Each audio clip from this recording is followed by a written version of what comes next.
আলাইকুম ওয়া রাহমাতুল্লাহ। সুপ্রিয় বন্ধুরা, আমি আলোচনা শেষ করেছিলাম, সেখান থেকে আবার শুরু করছি।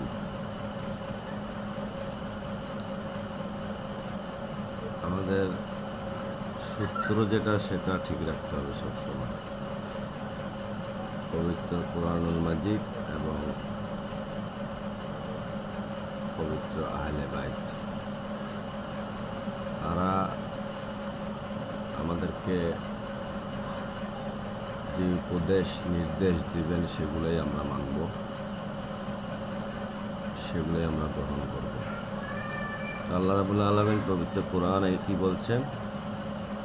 কুল্লা আসালুকুম আলাইহি আজরান ইল্লাল মুআদ্দাতা ফিল কুরবা। আমি হে রাসূল, আপনি বলে দিন, আমি রিসালতের পারিশ্রমিক বা বিনিময় তোমাদের নিকট কিছুই চাই না, শুধু আমার নিকট আত্মীয়দের ভালোবাসা ব্যতীত।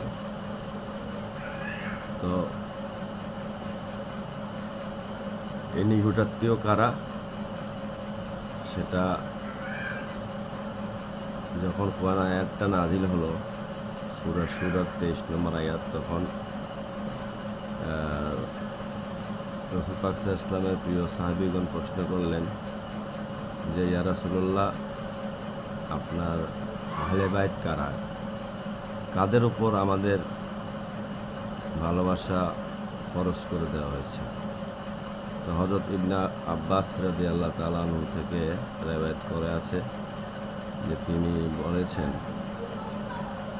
আপনার হাদিস শরীফেও আসছে, সেটা আপনারা প্রয়োজনে হাদিসের নাম্বারগুলো আমার থেকে নিয়ে নেবেন।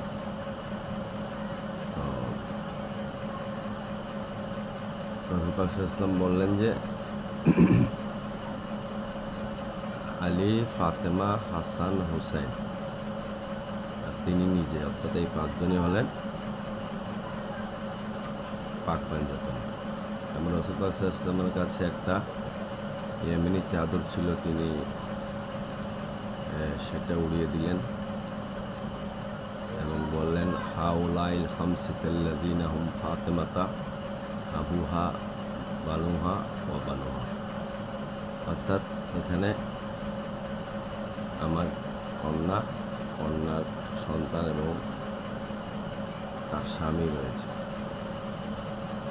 এরাই হলেন পাক পাঞ্জাতন। সূরা আযাবের 33 নম্বর আয়াতেও এসেছে, ইন্নামা ইউরিদুল্লাহু লিইয়ুযহিবা আনকুম রিজসা আহলি বাইতিহি ওয়া ইউতাহহিরাকুম তাতহীরা। অর্থাৎ আমি নিশ্চয়ই আহলে বাইতে রাসূলকে পবিত্র ঘোষণা করেছি, তাদের থেকে নিজাসাতকে দূরীভূত করেছি, তাহলে তারা পুত পবিত্র। আমি আপনাদেরকে আগে বলেছি, কোরআন মাজিদে যেগুলো আমরা পাবো সরাসরি, সেটা আমরা হাদিস শরীফে যাব না, যেহেতু কোরআন মাজিদ আমাদেরকে সরাসরি বলছে, এখানে আর হাদিস শরীফ প্রয়োজন বোধ করছি। মানে হাদিস এটা 250 বছর পরে আমরা পেয়েছি। তো 250 বছর ইসলাম কোথায় ছিল? প্রভূত ইসলাম 250 বছর কোথায় ছিল? আপনার হাদিসে আসছে 250 বছর পরে। তো আমরা যা পেয়েছি 250 বছর পরের থেকে পেয়েছি। তো 250 বছর পূর্বে ইসলাম কোথায় ছিল? এটা আমাদের বিবেকে প্রশ্ন করছে না? তো এগুলা বনি উমাইয়ার আমলে এবং বনি আব্বাসীর আমলে ভেরিফাই করেছে। এরা ওই দয়াল নবীজির আহলে বাইতকে মানুষের সামনে তাদের যে আসল পরিচয়, আল্লাহ রাব্বুল আলামিন যে সম্মানটুকু দান করেছেন, সেই সম্মানকে খর্ব করার জন্য তারা বিভিন্ন পন্থা অবলম্বন করেছে। তো আমাদেরকে কোরআনের আয়াতটা বুঝতে হলে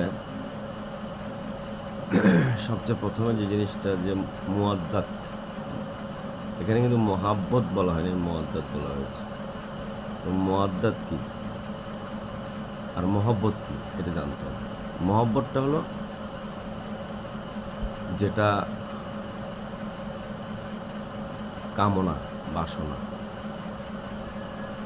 আপনি একটা জিনিসের প্রতি আকৃষ্ট হলেন, সেটা আপনি যখন হাসিল করে ফেললেন বা আপনি সেটা গ্রহণ করে ফেললেন বা সেটা স্বাদ নিয়ে ফেললেন বা সেটা ব্যবহার করে ফেললেন, তাহলে সেটার মহব্বত নিঃশেষ হয়ে যাবে, শেষ হয়ে যাবে।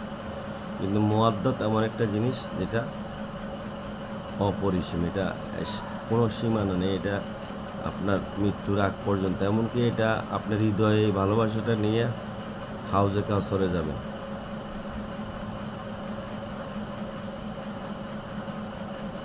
তাহলে পাক পাঞ্জাতনের ভালোবাসা ছাড়া কিছু হবে না। আল্লাহ রাব্বুল আলামিন কি বলেছেন? আমরা যে নামাজ পড়ি, আল্লাহ কি নামাজ পড়ে? আল্লাহ আমাদেরকে সালাত কায়েম করতে বলেছেন। আল্লাহ আমাদেরকে রোজা বা সাওম রাখতে বলেছেন।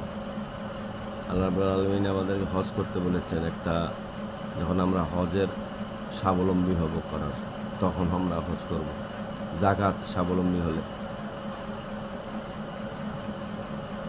তো আল্লাহ সব কিছুতে বলে দিয়েছেন।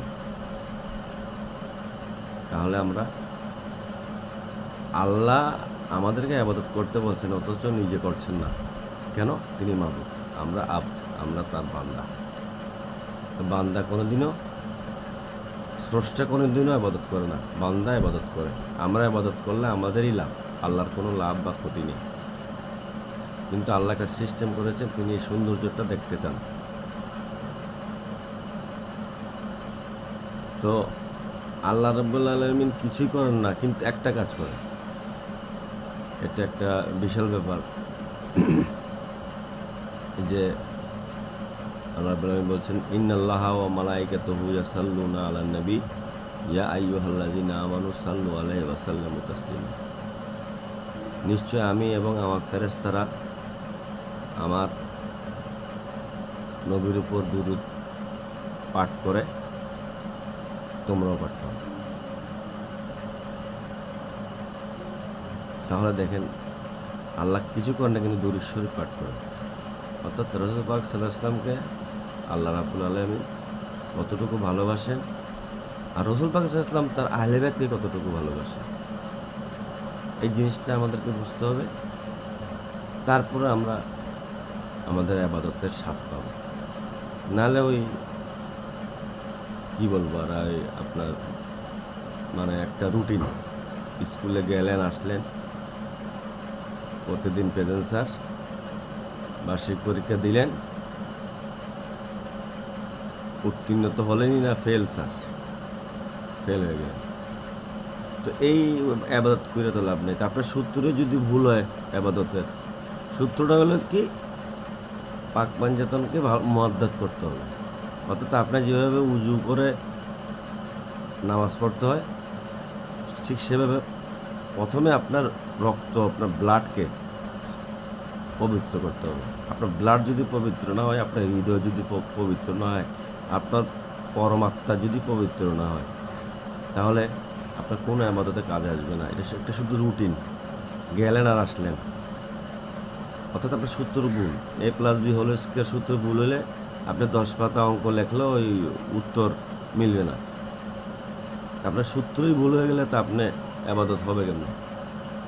তাই ইবাদতের সূত্রটাই হলো আপনার সর্বপ্রথম যেটা, আল্লাহকে লা শরীক মানতে হবে, রাসূল পাক সাল্লাল্লাহু আলাইহি ওয়াসাল্লামকে আল্লাহ রসুল প্রেরিত রাসূল মানতে হবে, এবং রাসূল সাল্লাল্লাহু আলাইহি ওয়াসাল্লাম যা বলেছেন তা মানতে হবে। তো রাসূল সাল্লাল্লাহু আলাইহি ওয়াসাল্লাম কী বলেছেন? আমার আহলে বাইতকে ভালোবাসে। তা আপনি আর আমি যদি রাসূল পাক সাল্লাল্লাহু আলাইহি ওয়াসাল্লামের কথা না শুনি, তাহলে আমাদের ইবাদত কি কবুল হবে? লম্বা লম্বা দাড়ি আর টুপি পইরা, লম্বা লম্বা পাঞ্জাবি পইরা, মিসওয়াক কইরা কোনো লাভ হইব না ভাই। কারণ পোশাকে ইসলাম না, ইসলাম হলো অন্তরের, হৃদয়ে। আমি জান্নাত দেখি নাই, বিশ্বাস করেছি। আমি আল্লাহকে দেখিনি, বিশ্বাস করেছি। আমি নরক দেখিনি, বিশ্বাস করেছি। কেন? আমার রাসূল পাক সাল্লাল্লাহু আলাইহি ওয়াসাল্লাম বলেছেন। তো রাসূল পাক সাল্লাল্লাহু আলাইহি ওয়াসাল্লাম যে কথাগুলো বলবেন, সেগুলা যেহেতু তিনি আল আমিন ছিলেন, আমরা সে কথাটা অবশ্যই মানব। তো রসুল পাক সাল্লামকে মানবো, রসুল পাক সাল্লাম যা যা বলেছেন তাহা মানবো না, এই ধরনের হলে কিছুই হবে না। ওই আপনি রুটিন পালন করবেন, অতএব মদ্দতটা করতে হবে। রসুল পাক সাল্লামের আহলে বাইতের সাথে অপ্রতিম ভালোবাসা, যেটা অপরিসীম ভালোবাসা, সেই ভালোবাসাটা অবশ্যই করতে হবে। তো সবাইকে ধন্যবাদ। আর যদি কোনো প্রশ্ন থাকে, হাদিস শরীফ আমার কাছে আছে, আমি হাদিস থেকে আপনাদেরকে উত্তরগুলো দিয়ে দিব ইনশাল্লাহ। কোরআন তো আমি বলে দিয়েছি আপনাদেরকে, প্রথমে সত্তর দিয়েছি যে কোরআনটাই প্রথমে, যদি কোরআনে না থাকে আমি এতলা হাদিস বলবো, অবশ্যই হাদিসেও আছে এগুলো। যাই হোক, ধন্যবাদ, সবাই দোয়া করবেন। আসসালামু আলাইকুম ওয়া রাহমাতুল্লাহি ওয়া বারাকাতুহু।